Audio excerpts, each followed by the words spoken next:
còn này muốn ăn tao nó tên là bà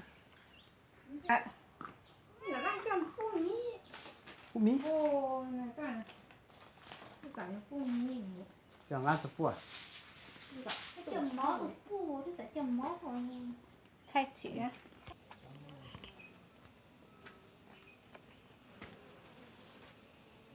mà dư lệ ô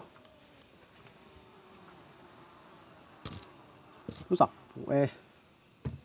cái tàu rồi cái xa của na tôi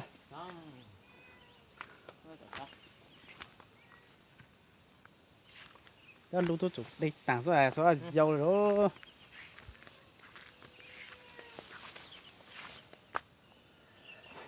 khoát tảng đó đây thì xuân tàu thế mà số là dầu là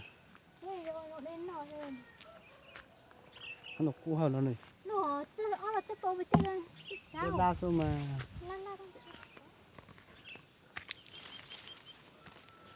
tới rồi tôi sao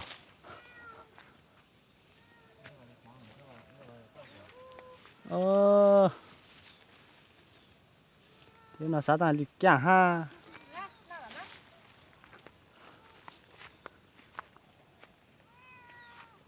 cho nó bây giờ nó giả tao lù về chơi với còn na giả số tao lù la là chặt cái tàu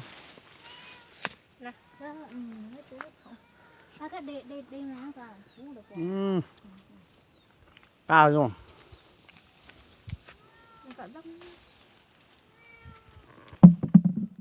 nha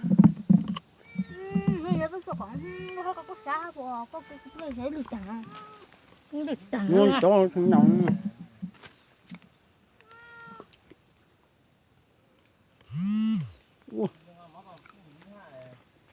mất ta phụ rồi hay cả phụ đừng căng à.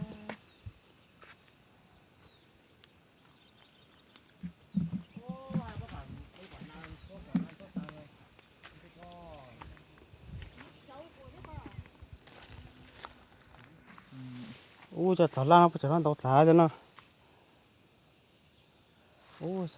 nó đồng một lúc đấy nó cho nó xuống à nó có là tạo tốc không còn không có tao không có tao soi cái đi lo có một chứ có một cái đồ tài tôi sẽ có con nó phải đây là cá tầm nó liếp lung